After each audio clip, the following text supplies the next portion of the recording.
Alors après les fêtes, après les Chagim, l'habitude qu'on a, c'est de poser la question, alors, les fêtes se sont bien passées? Passées? Adraba, tout le sujet de Tishri, c'est que les fêtes ne soient pas passées. Est-ce que les fêtes sont bien passées? La bonne réponse, c'est de dire, j'espère qu'elles ne sont pas passées. On sait que tout le mois de Tishri, c'est un mois où on va se recharger de force, on va se recharger d'énergie, on va se recharger de bénédictions dans de très nombreux domaines. Pour Kimirtza Hashem, comme le Rabbi Ratz il explique, on a pris des colis, on a pris des paquets, on a coffré, comme ça c'est la chaude, on coffre, et puis on ouvre le coffre, et toute l'année on va déballer. Et toute l'année on va aller chercher toutes les forces qu'on a puisées pendant le mois de Tishri, que ce soit depuis Rosh Hashanah, ou dans des termes un peu, on va dire, des termes concrets, des termes pragmatiques. On a dit à Dieu c'est ok. À Rosh Hashanah, on lui a dit c'est ok, on valide. On valide quoi? On valide que cette année tu vas être mon boss. Et vraiment, pas stam, pas juste oui, Akterat Malchut, on a couronné le roi. On a dit à Dieu oui, tu vas être mon roi, mais concrètement ça veut dire quoi? Tachles, ça veut dire quoi couronner Dieu? Ça veut dire je suis ok pour que tu sois mon boss.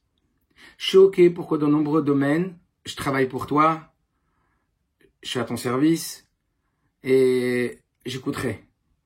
J'écouterai le mieux possible tout ce que tu me demandes de réaliser et je ferai de mon mieux pour être à la hauteur de pouvoir être appelé un de tes serviteurs.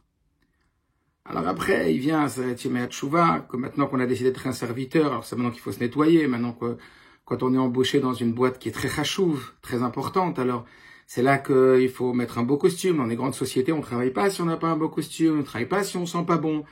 On peut pas représenter la société si notre posture, si notre façon de parler, sur notre vestimentation ne représente pas le prestige de cette société. Alors voilà que juste après Rosh Hashanah, où on a dit ok, on va te représenter à Kadosh Baruch Hu, on va travailler pour toi, main dans la main, Vinu Malkeinu, oui, on décide que tu es notre roi pour de vrai.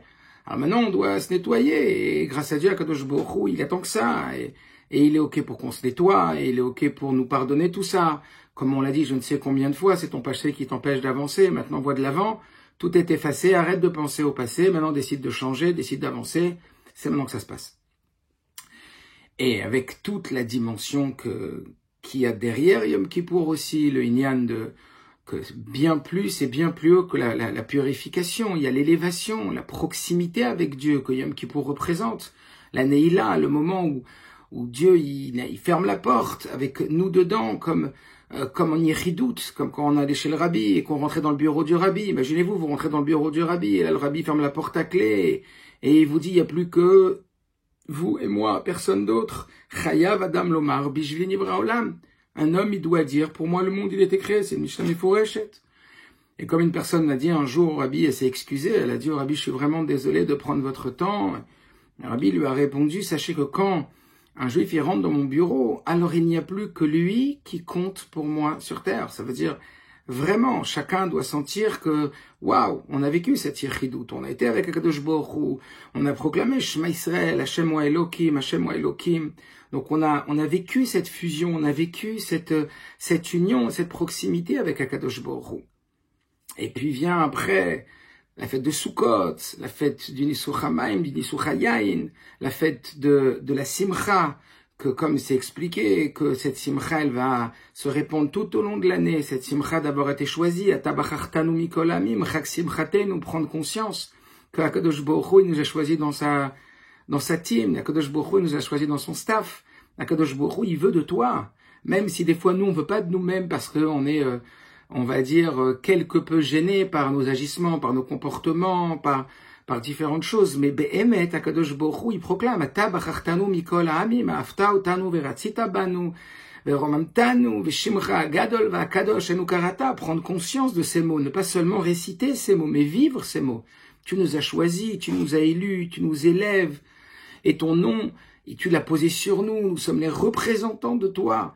Et qu'est-ce que c'est incroyable. Imaginez-vous un joueur, les Avdil, mais un joueur de foot qui est sélectionné pour entrer dans l'équipe de France ou quelque chose qui paraît sur terre prestigieux et qu'on est sélectionné. Imaginez-vous le Hergesh. Eh ben, ce Hergesh-là, c'est le Hergesh de Sukkot, c'est le Hergesh de Shmini Atzeret, ou après avoir offert les Shivim Parim qui correspondent aux 70 peuples. C'est nous, avec nous tout seuls. Allez, maintenant c'est toi que j'ai choisi. À toi de jouer. Jusqu'à atteindre le Idit Shebe Idit, le must du must avec Simchat Torah, le inyan de la fusion par la Simcha, cette élévation que les maîtres de Chassidut nous disent que c'est à partir de cette Simcha que va découler toute la Simcha de toute l'année. Donc on a coffré. Seulement attention, une fois qu'on a coffré, il ne faut pas oublier après d'ouvrir les valises.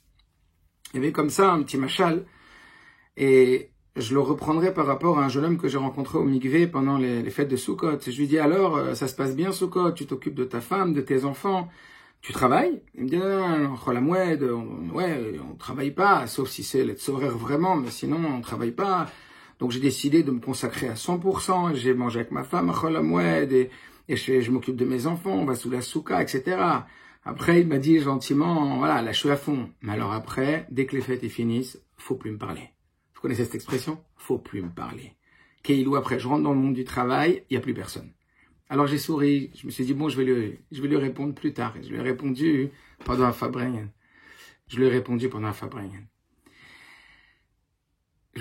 quoi?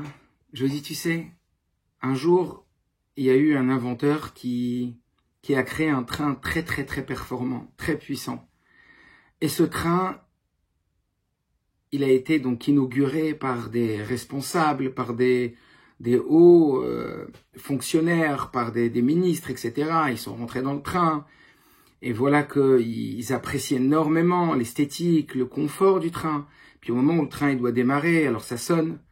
Et donc ils s'asseyent, ils attendent, ils voient, ils sont super heureux. Puis au bout de 5 secondes, le train ne bouge pas. Au bout de 15 secondes, 30 secondes, 40 secondes, ils sont étonnés. Ils disent peut-être qu'on sent pas, mais on voit bien qu'à l'extérieur, on n'a pas bougé quoi du quai. Et voilà qu'ils sortent du wagon. Et puis ils se rendent compte de quoi? Ils se rendent compte, ils se rendent compte que la locomotive elle est partie. Mais ils avaient oublié d'accrocher la locomotive avec les wagons.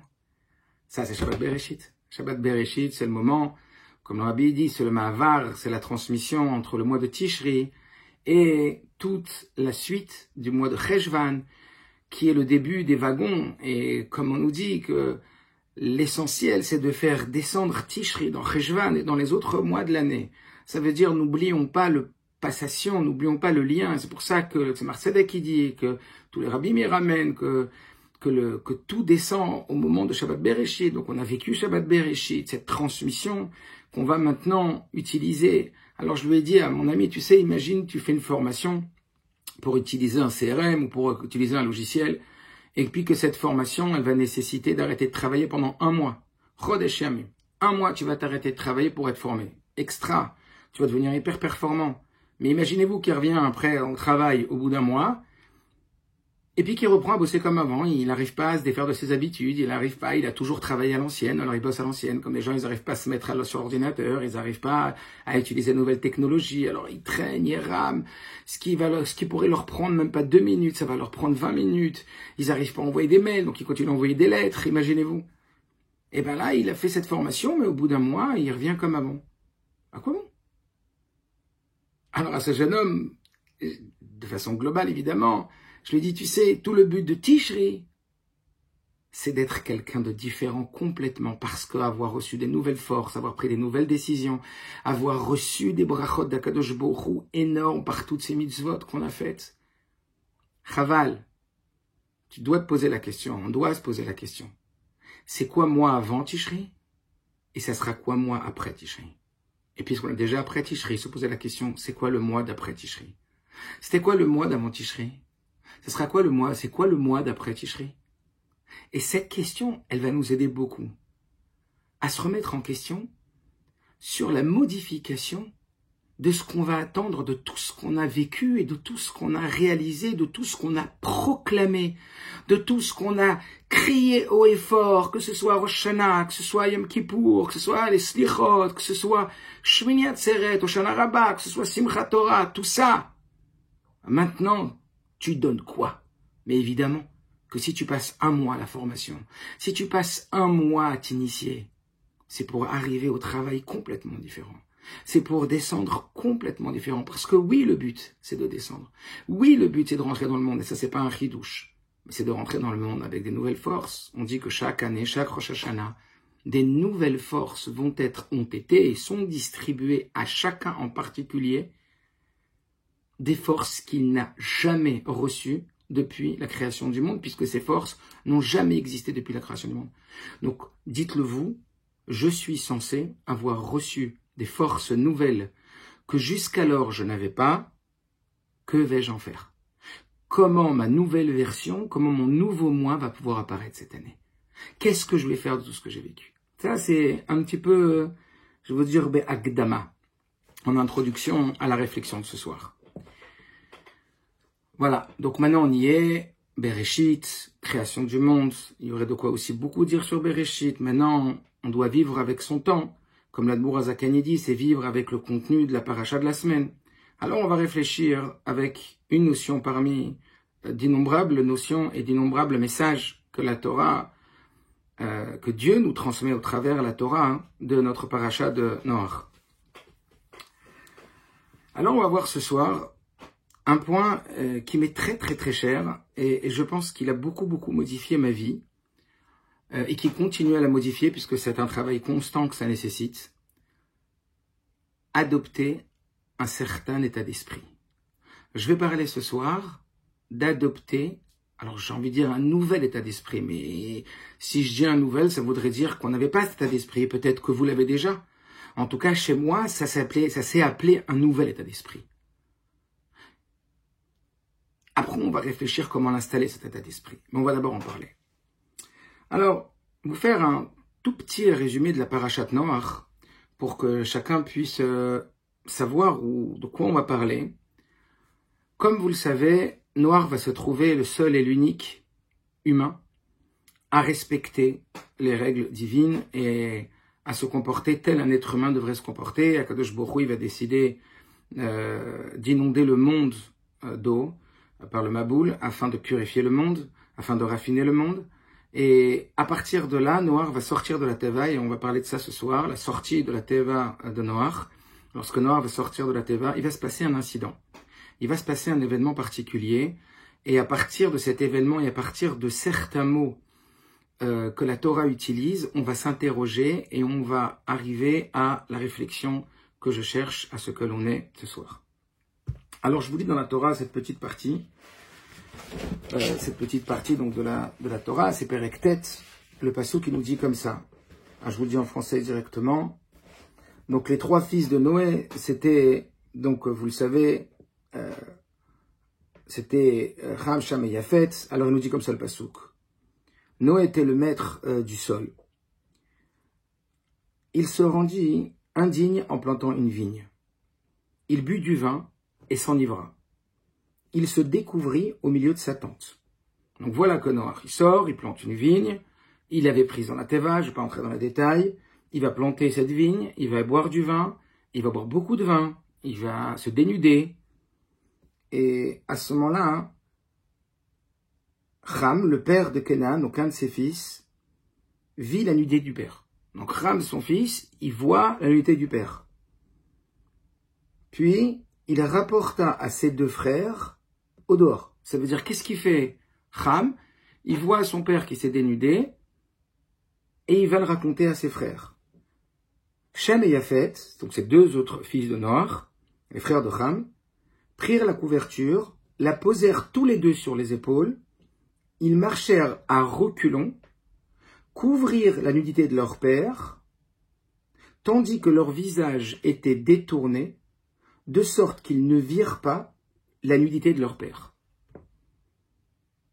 Ensuite, et pour finir, Noach se réveilla, puis par son vin sut ce que son plus jeune fils avait fait, et il dit, maudit soit Kenaan, il sera esclave de ses frères. Et il dit encore, béni soit l'Éternel, le Dieu de Shem, Canaan seront leurs esclaves, et que Dieu fasse prospérer Japhet, et qu'il réside dans les tentes de Shem, et que la prospérité Canaan soit esclave.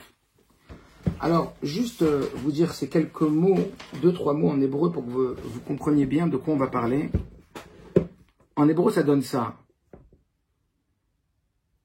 Vayar Cham. Cham voit. Avi Kenaan et Ervat Aviv. Cham, le père de Kenaan, voit l'unité de son père. Vayaged lishne echav bachutz. Il va raconter à ses frères. Vaikar, Shem veyafet.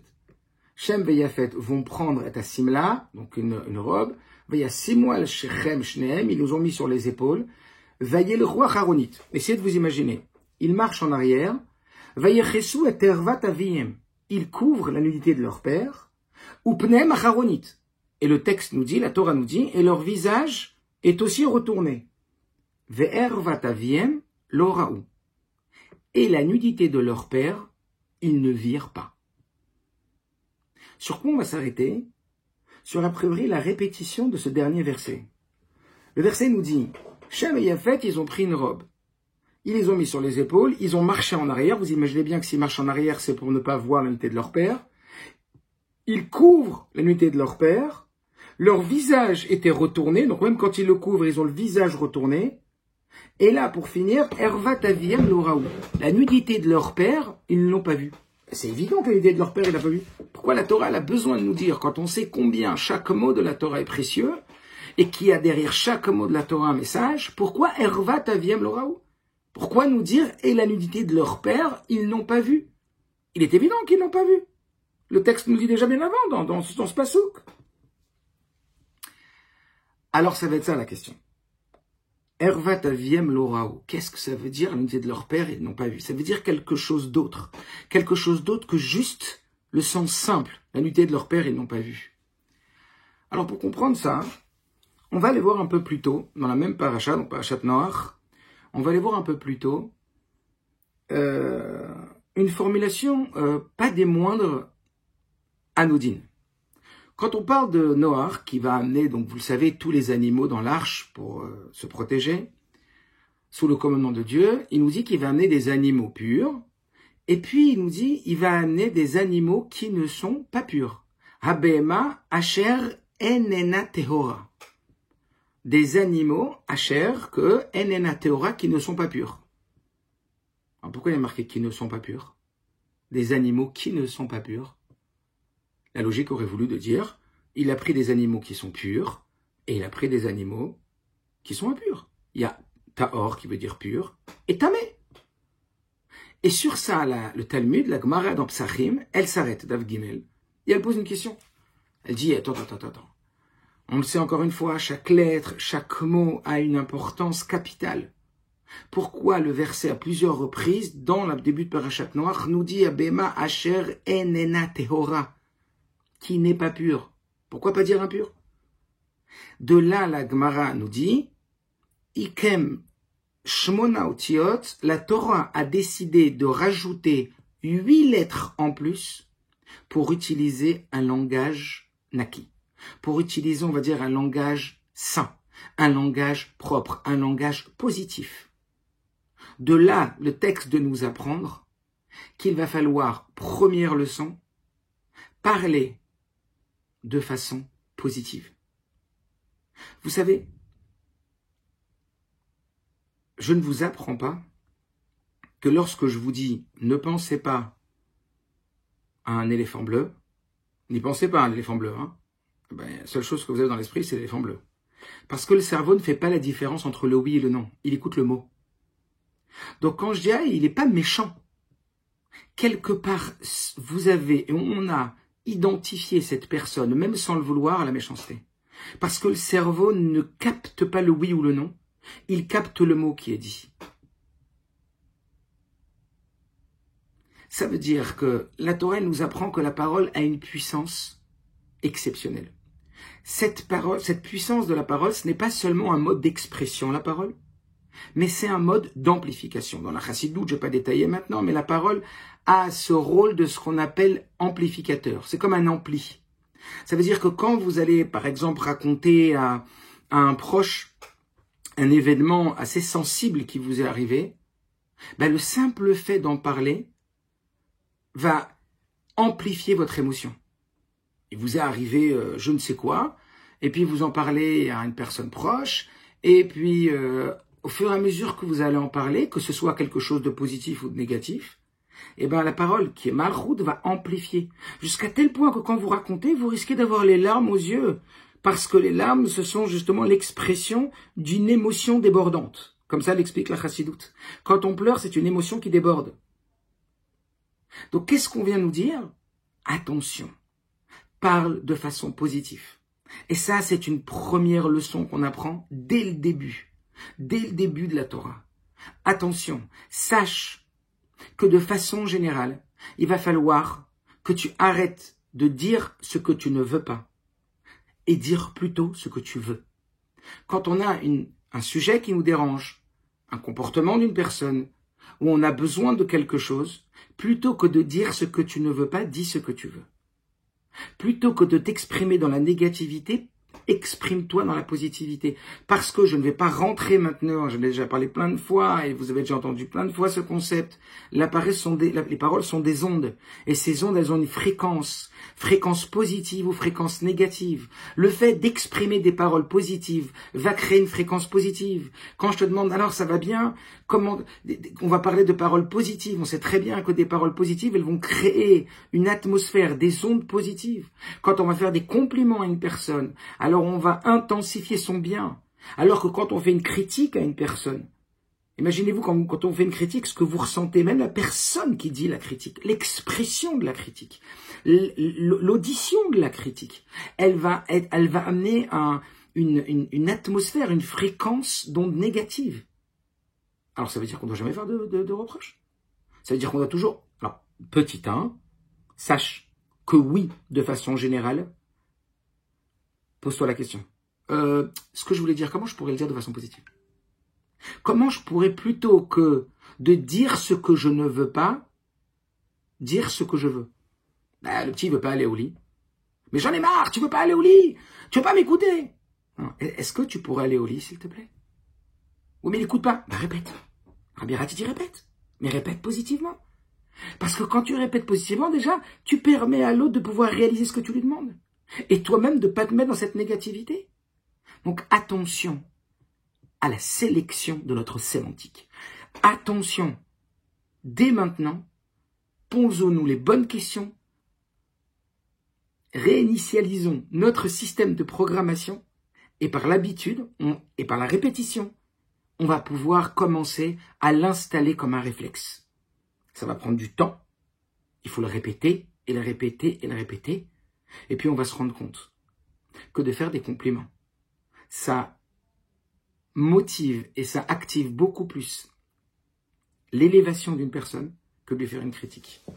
Dès lors, il y a un jour, je crois que c'était le mashpia, le rav d'une yeshiva Lubavitch, qui est venu et qui a commencé à critiquer tous les bachourim en leur disant tout ce qui n'allait pas. Et le Rabbi Rayatz, Rabbi Safitzrak l'a convoqué. Il lui a dit, tu veux arrêter de leur dire ce qui ne va pas? Tu crois qu'ils ne le savent pas? Ils le savent très bien même. Alors quoi, on ne doit rien dire? On ne doit rien dire? Si, dis-le positivement. Mais comment? Alors là, je parle même pas, quand on parle dans la paracha, je parle même pas d'émettre un compliment ou une critique. Là, je suis parti sur ce chemin. Mais là, la Torah, elle parle juste d'une narration. Les animaux que Noach, il a pris dans l'arche. Habitue ton langage, même quand il n'y a pas ce shikoul, ça veut dire qu'il n'y a pas cette évaluation, cette prise en compte de la façon dont je vais dire la chose, avec quelle émotion, avec quel mot, la positivité, la négativité. Juste je raconte quelque chose.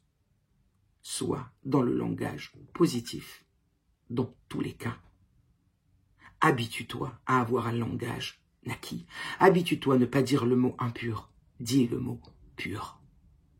Ah oui, mais si c'est impur, eh bien dis qui n'est pas pur. Asher enena Théora. Dis-le de la façon où tu dis Théora. Parce que le cerveau, il entend Théora ou Tamé, alors qu'il entend Théora. Et parce que c'est comme ça que la Torah te demande de fonctionner depuis le début. Noach, celui qui va être serein, tu veux être serein, tu veux être Noach. Alors parle de façon positive. Alors sur ça intervient la question, ah ouais mais il y a plus d'une centaine ou je ne sais combien de fois dans la Torah le mot tamé. Combien de fois la Torah emploie le mot tamé? Si on est en train de dire qu'il faut utiliser que des formulations positives, pourquoi la Torah emploie le mot tamé?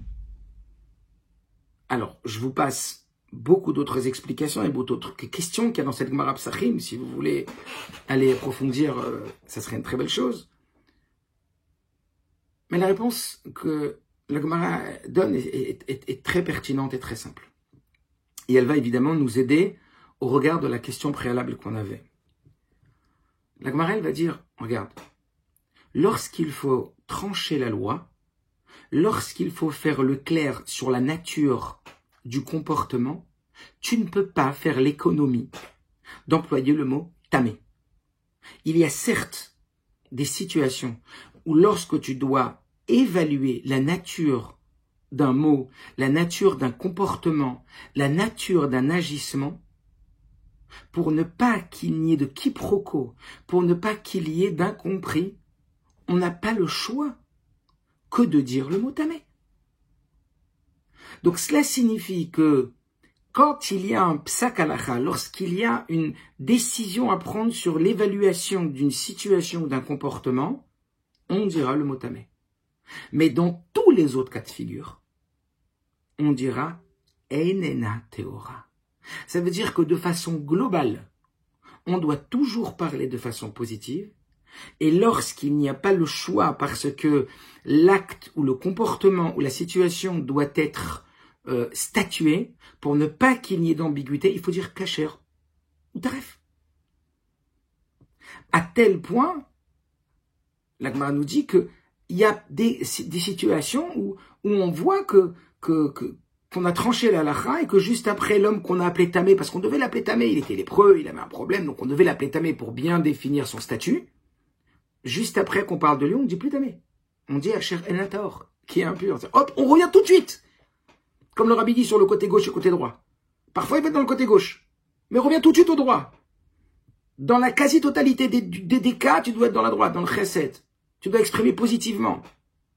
Tu dois être dans la positivité. Parfois, il faut aller dans la gvura. Parfois, il faut dire le non. Mais tout de suite, reviens après. Ne reste pas là-bas. Donc déjà, premier enseignement magistral, transformons notre langage. Ça va transformer notre personnalité. Ça va transformer notre relation autrui. Maintenant, allons utiliser cette notion pour le sujet qui nous concerne ce soir. Alors, le sujet, c'était quoi? Alors, fais attention à ce que tu dis, Besséder. Maintenant, qu'est-ce qu'on a dit? Ve'ervat aviem loraou. Et la nudité de leur père, ils ne l'ont pas vue. Rappelez-vous. Shem et Yafet, donc il y a 3 enfants, je reviens un petit peu. Le premier, Ham, il voit la nudité de son père.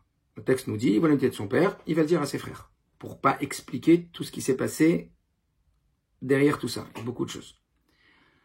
Et voilà que ses frères, lorsqu'ils entendent cette information, c'est parce que le texte nous dit simplement, immédiatement, ils réagissent et ils prennent une robe, ils marchent à reculons, ve'ervat aviem loraou, et la nudité de leur père, ils ne l'ont pas vue. Ça voudrait dire qu'il y aurait un choix sur la façon de décider de voir. Façon de décider de voir avec quel prisme on verrait le défaut de l'autre. Ram, il voit le défaut. Il voit que son père, il s'est enivré, il s'est dénudé. Il voit son père, et il va raconter à ses frères. Il va faire la Shonara. Shem et Yafet, il n'est pas écrit qu'ils ont vu nudité, tout de suite qu'ils ont réagi. Vaikar, Shem et Yafet est à Simla. Et ils ont pris Shem et Yafet, cette Simla. Alors quand on voit un défaut chez l'autre, le Baal Shem Tov nous dit, Rabbi Israël Baal Shem Tov dit, lorsque tu vois un défaut chez l'autre, c'est qu'il est chez toi. Waouh! Waouh! Le Baal Shem Tov nous dit, sache que l'autre n'est que ton miroir. Imaginez-vous, dans toutes les situations où vous voyez un défaut chez quelqu'un, c'est qu'en réalité, il est chez vous. Et je parle de moi. Et Dieu cherche à nous montrer ce défaut. Alors, on est en droit de se poser la question. Sur quelle base? Sur quelle base dire que quand on voit un défaut chez l'autre, c'est qu'il est chez nous? La réponse est simple. Dieu ne crée rien en vain. C'est-à-dire, Dieu n'est pas le plus puissant, mais Dieu est le tout-puissant. L'Ashgacha pratique, tel que le Baal Shem Tov le définit, c'est que tout ce qui se passe dans le monde, y compris ce que moi je vois, ce que toi tu vois, est issu de la providence divine. Rien n'est à la coïncidence et au hasard. Dieu gère le monde tel un producteur cinématographique, léavdil, mais c'est pour nous donner à notre nefesh habahamit, à notre âme animale, une certaine facilité à la transposition de ce qui est en train de se passer, d'accord? Il est en train de mettre en scène toutes les situations que vous vivez, y compris celle du fait que vous êtes en train d'écouter maintenant un cours. Ça vient pas de vous, ça vient d'Akadosh Baruch Hu. Tout ce qui est en train de se passer est en réalité issu de la volonté d'Akadosh Baruch Hu. Donc, puisque la scène que je vois, je sors dans la rue, je rencontre un ami, je vois cet ami avoir un comportement désinvolte. Et je le vois, il est à la choule, il est chicore, il a bu comme un trou, et maintenant il parle mal, et il s'excite, et... Dieu, il voulait que je voie ça. Et le Baal Shem Tov, il nous dit, si tu le vois chez lui, c'est que c'est un miroir, c'est qu'il est en toi. Parce que tout est Ashgacha pratit. C'est une scène qui a été causée pour toi. Alors tu pourrais très bien dire, non, elle n'a pas été causée pour moi, elle a été pour l'autre, j'ai rien à voir, j'étais qu'un passant, j'étais qu'un figurant, simple passant. Pas du tout, ça n'existe pas. Akadosh Baruch Hu, il est Akadosh Baruch Hu, pas seulement pour la communauté, mais pour l'individu. Akadosh Baruch Hu, il fonctionne tel que le Baal Shem Tov nous l'explique et que la Chassidut nous l'explique. Chayav Adam Lomar Bishvili Nivra Haolam. L'homme doit dire, le monde a été créé que pour moi à titre individuel. Et c'est comme ça que le Rabbi nous l'apprend et c'est comme ça le émet. Alors très bien, si cette scène, on va dire que, elle est venue parce que Dieu il a décidé que je vois cette scène, que je vois ce défaut. Et c'est pour apprendre que moi j'ai un défaut parce que c'est pas possible que je l'ai vu juste par rapport au fait que j'étais un passant. Parce que lo bara kadosh baruch hu davar echad be'olamo levatala, akol be'ashgacha pratit, et que chayav adam lomar bishvili nivra haolam. Alors j'ai peut-être une autre réponse. Peut-être que tout simplement, je le vois pour l'aider. Ah, venons-en au fait. Venons-en au fait. Voilà le mystère qui se cache derrière ces quelques mots de Ervat Aviem Loraou, et si on en prend leçon, notre vie et la vie de notre entourage va changer. Encore une fois, je vous dis ça avec beaucoup d'humilité parce que je parle pour moi, mais j'imagine que vous vivez déjà avec cette notion. Mais c'est une notion qui est tellement importante. Cette notion, c'est en vérité lorsqu'on se trouve face aux défauts d'une personne, bien il y a un choix. Il y a un choix à faire. Et ce choix, il est fondamental. Le choix qui se présente à nous et qui va être en vérité intéressant. Parce que ce choix, il va représenter, si vous voulez, ce que l'on est soi-même. Alors pourquoi on ne voit pas soi-même le défaut? Pourquoi Akadosh Baruch Hu, il n'a pas fait en sorte que si j'ai un défaut, je le vois sur moi-même? Parce que le texte nous dit que un homme ne voit pas ses propres défauts. Alors Dieu s'arrange pour te les montrer de l'extérieur pour que tu les vois à l'intérieur. Même si ce défaut, il est à moindre mesure chez toi. Mais comme l'amour-propre cache nos propres défauts, Dieu s'arrange pour nous montrer les défauts de l'extérieur pour qu'on puisse les apprécier et modifier son comportement. Maintenant, c'est quoi le choix? Et c'est intéressant d'y être attentif à sa réaction. Et au travers cette attention qu'on va poser à notre réaction, on pourra identifier et valider si ce mal se trouve en nous ou pas. Puisque quelque part, on a laissé deux alternatives. Lorsque l'on voit du mal chez l'autre, le Baal Shem Tov nous dit, c'est parce que tu l'as en toi. Parce que tout est Ashgacha Pratit. Parce que Chayav Adam Lomar B'Jvenir Olam. Parce que Kadosh Baruch Hu, il sait que tu fonctionnes d'une façon où ton amour propre te feutre tes défauts, mais pas sur l'autre. Très bien. Alors maintenant, notre réaction primaire va nous en dire long sur nous-mêmes. Cette réaction spontanée qu'on va avoir, ce choix, il va être simple. Le choix, c'est de se poser cette question simple. Quand tu vois le défaut chez l'autre, quelle est ta réaction? Cherches-tu à remédier ou cherches-tu à critiquer? Quand tu regardes quelque chose qui ne va pas chez l'autre, c'est quoi ta réaction primaire? C'est celle de Cham ou c'est celle de Shem et Yafet? Lorsque Cham il voit l'unité de son père, le texte nous dit clairement Vaya Cham et Ervat Aviv. Et Cham vit l'unité du père. Et les commentateurs nous disent pourquoi il a vu? Parce qu'il s'appelle Cham, il est chaud. Il a la même nature que son père. Cette nature de s'enivrer. Cette nature d'aller boire du vin. Et je ne vais pas vous dire le reste, ça vous irez chercher vous-même, parce que c'est un peu plus profond que ça, et c'est un peu plus, voilà. Mais en tout état de cause, pourquoi le texte nous dit tout de suite que la réaction spontanée de Cham a été de voir le mal de son père? Eh bien, c'est parce qu'il avait le même problème. C'est pour ça qu'il a vu et qu'il l'a utilisé pour la critique, pour le Lachon Hara, dans la négativité même de cet acte. Alors que Shem et Yafet, qui n'avaient pas cette nature, eh bien, ils ont été spontanément, tel un médecin, qui revêtirait sa blouse blanche. Vous verriez, vous, quand vous rentrez chez un médecin, le médecin qui commence à vous crier dessus, à vous critiquer parce que vous n'avez pas fait attention à ça, mais il n'est pas là pour ça. Mais il n'est pas là pour ça, le médecin. Il est là pour nous aider à nous soigner. Quand tu vois le défaut chez ton enfant, quand tu vois le défaut chez ce parent, quand tu vois le défaut chez cet ami,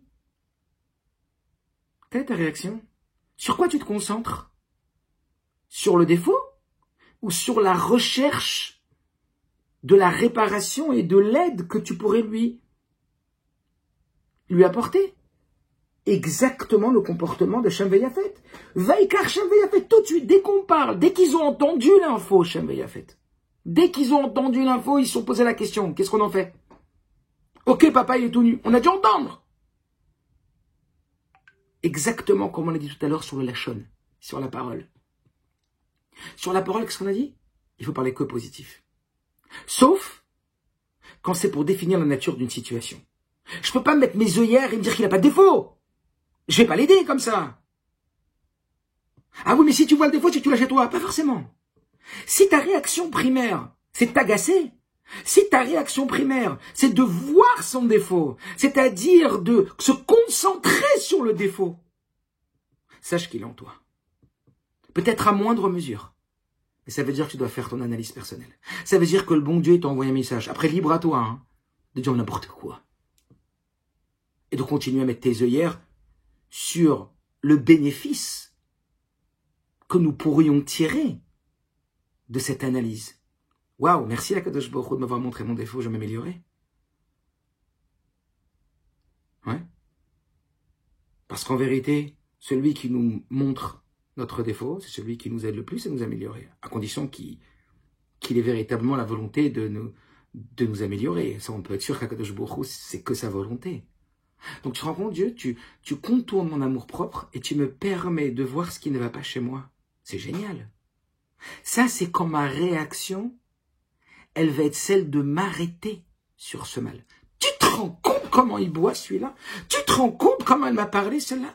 Tu te rends compte? Ça veut dire que tu vois pas l'acte ou le comportement ou la réaction que la personne a eue ou l'action que la personne a eue en te disant « Ah, psakalacha, son agissement, je dois définir sa nature. Il est dénudé, papa, il est nu. » Les enfants, les chemins faits, il ne faut pas dire « Non, non, non, non, papa ne dit pas papa il est nu, je ne veux même pas entendre. Non, non, non, non, mais parle pas de... » T'es obligé, exactement comme à propos de la parole. La parole, quand il faut décider que le Metzora est Metzora, quand il faut décider qu'il est tamé, le lépreux, il est tamé, il faut dire ce qui est. Parce que c'est ça qui va lui permettre de sortir. Mais pas comme un jugement, pas comme une critique qui pourrait rabaisser la personne ou qui pourrait en vérité créer chez nous un sentiment de supériorité ou un sentiment d'infériorité, c'est l'autre. On n'est pas là pour ça, on ne le voit pas pour ça. Tu fais mauvais usage de cette vision que Dieu t'a amenée. C'est un grand producteur qui chaque scène est voulue par Dieu dans ta vie. Donc quand tu vois ce défaut chez l'autre, pose-toi la question. C'est quoi ma réaction? Qu'est-ce que j'en fais? Tout de suite là. Je juge, je critique, j'abats ou je cherche une solution. Ham, il a critiqué parce que Vaya Ham, il a vu parce qu'il s'est arrêté, parce qu'il s'est concentré sur le défaut. Shem Veyafet, pourquoi immédiatement Vaïkar Shem Veyafet? Parce qu'ils ont eu la réaction d'un médecin. Papa, il est tout nu. Vite, allons le couvrir. Et d'où on sait, le Rabbi nous dit, que toute leur intention était justement de trouver une solution pour aider leur père, et qui prouve qu'à l'intérieur d'eux, ils n'avaient pas ce défaut. Ervat aviem lo raou. Ça, c'est la fin du verset qui nous paraissait être de trop. Oh, loin d'être de trop. C'est elle qui vient tout nous expliquer. Parce que Ervat aviem lo raou. Parce qu'ils ne cherchaient pas à voir la nudité elle-même. Mais ils cherchaient à utiliser ce qu'ils avaient entendu pour pouvoir remédier au problème. Alors Shem et Yafet n'avaient pas ce défaut en eux. Un enseignement extraordinaire. Vraiment. Vraiment. Décider de lire le défaut de l'autre avec ce prisme. Décider de voir le monde différemment comme on l'a proclamé pendant Simchat Torah. Ata oreta ladat ki Hashem hu Elokim en od milvado. Toi, avec toutes les explications qu'il y a, Havayu Elokim, tout ce qui est naturel est en vérité surnaturel, car en od milvado, il n'y a rien d'autre que toi. Le Rabbi nous dit qu'aujourd'hui, on doit déjà vivre comme on vivra avec la Geoula Mitzvah Shlema. C'est-à-dire que en od milvado, que tout ce qu'on voit, que tout ce qu'on vit fait partie de cette grande production de Dieu dans les moindres détails pour qu'on sache quoi en faire, comment se conduire et comment s'améliorer. Alors, tout ça comme invitation. Ça serait comme une invitation au partage que je vous fais ce soir. Se poser de nouvelles questions. Je dis souvent aux parents, c'est un vrai travail, c'est des vraies habitudes à changer. Mais c'est essayer de s'analyser. Lorsqu'on voit un défaut, comment on réagit? Est-ce qu'on cherche tout de suite à se dire, allez, quelle serait la solution? Comment? Je vois mon enfant qui se comporte pas bien, je vois une situation qui me déplaît, je vois mon mari, je vois ma femme, il y a quelque chose qui va pas.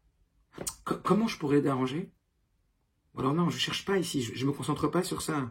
Je me concentre comment son défaut, comment c'est honteux. Alors, remets-toi toi en question, arrête-toi tout de suite. Pose-toi les bonnes questions au bon moment. Et c'est à force de se poser les bonnes questions au bon moment. Changer les questions qu'on se pose à nous-mêmes. Est-ce que vous comprenez? Se demander à soi-même, se dire, ok, alors, au moment où ça arrive, au moment où on constate le défaut, savoir qu'on a le choix, savoir qu'il y a une décision qui dépend de nous. Comment je dois le prendre, ce que je vois? Quelle doit être ma réaction? Attends, mais je le vois pour le critiquer ou je le vois pour l'aider? Je le vois pour aider et chercher une solution? Si j'arrive pas à me concentrer sur la solution, c'est que c'est chez moi et que je dois faire l'introspection de moi. Mais évidemment que le but, c'est de chercher à remédier. C'est une toute autre mentalité. C'est voir le monde de façon complètement différente. C'est se libérer de combien de choses qui font faire qu'on va fabriquer de la négativité, qu'on va exprimer à l'autre de la négativité. Ça pachoute cette idée-là. Tu sais, c'est une sikha que le Rabbi a écrit il y a très très longtemps. Et je ne sais, ça fait combien de fois que j'apprends cette sikha. Mais ce soir, quand je reprends les cours, je dis waouh, c'est chachouv meod que je partage. C'est chachouv meod que chacun puisse entendre cet état d'esprit que le Rabbi nous demande d'avoir pour amener la Géoula Petite Vache Lema. Pour véritablement faire le vrai travail, comprendre comment le monde y fonctionne. Alors voilà, cet état d'esprit, je vous le dis, il change la vie. C'est pas en un jour, c'est pas en 2 jours, mais c'est tous les jours. C'est en répétant, c'est la répétition qui crée la transformation, je ne dirai jamais suffisamment.